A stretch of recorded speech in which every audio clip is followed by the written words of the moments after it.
Shalom Bapak Ibu Saudara yang dikasihi di dalam Tuhan Yesus Kristus. Salam sehati. Pembacaan renungan kita malam hari ini masih belajar dari kehidupan Baruk bin Neria. Judul renungan kita adalah Ketaatannya Teruji. Ayat nats kita terambil dari Yeremia 36 ayat 9 dan 10. Demikian bunyi firman Tuhan. Adapun dalam tahun yang kelima pemerintahan Yoyakim bin Yosia, Raja Yehuda, dalam bulan yang ke-9, orang telah memaklumkan puasa di hadapan Tuhan bagi segenap rakyat di Yerusalem dan bagi segenap rakyat yang telah datang dari kota-kota Yehuda ke Yerusalem. Maka Baruk membacakan kepada segenap rakyat perkataan Yeremia dari kitab itu di rumah Tuhan, di kamar Gemaria, anak Panitera Safan, di pelataran atas, di muka pintu gerbang baru dari rumah Tuhan. Ketika sebuah perintah tidak mengandung risiko yang besar, maka orang akan mudah menaatinya. Tetapi tidak demikian dengan perintah yang mengandung risiko yang besar. Akan ada banyak alasan untuk menolak perintah itu. Namun, orang yang taat akan tetap melakukan perintah yang diberikan kepadanya. Baruk menunjukkan ketaatannya kepada Yeremia, sekalipun perintah Yeremia ini bisa membahayakan dirinya. Alasan Yeremia memberi perintah kepada Baruk adalah karena dia berhalangan untuk pergi ke rumah Tuhan. Bukan berarti Yeremia sedang dipenjara oleh penguasa, sebab menurut Yeremia 36 ayat 26, Raja baru memerintahkan penangkapan Yeremia setelah mendengar pembacaan nubuatan yang sudah ditulis oleh Baruk langsung dari mulut Yeremia. Meskipun Yeremia bukan tahanan, namun ia dilarang oleh Raja untuk muncul di bait suci. Ketika Yeremia tidak dapat pergi ke bait suci sendiri, ia mengirim seseorang untuk membacakan kepada bangsa Israel apa yang sudah ia nubuatkan. Menarik bahwa keterbatasan fisik tidak membatasi untuk tersiarnya firman Tuhan. Perintah yang harus dijalankan Baruk adalah perintah yang bisa membahayakan dirinya. Yeremia memerintahkan kepada Baruk supaya Baruk membacakan perkataan-perkataan Tuhan kepada orang banyak di rumah Tuhan dari gulungan yang sudah dia tulis langsung dari mulut Yeremia tersebut.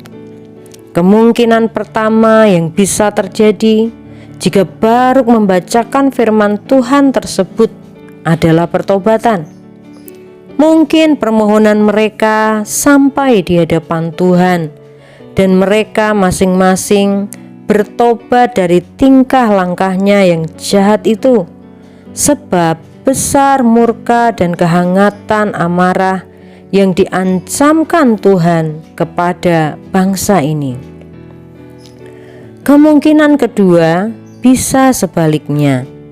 Banyak orang akan marah dengan berita itu dan mereka akan mencelakai Baruk karena Baruk yang membacakan langsung di hadapan mereka. Raja yang tidak mendengar langsung pembacaan Baruk pun akhirnya marah dan memerintahkan untuk menangkap Yeremia dan Baruk. Kita membaca bahwa Baruk tidak beralasan ini dan itu, tetapi dia langsung melakukan apa yang diperintahkan oleh Yeremia. Ini menunjukkan bahwa Baruk adalah orang yang taat kepada otoritas di atasnya.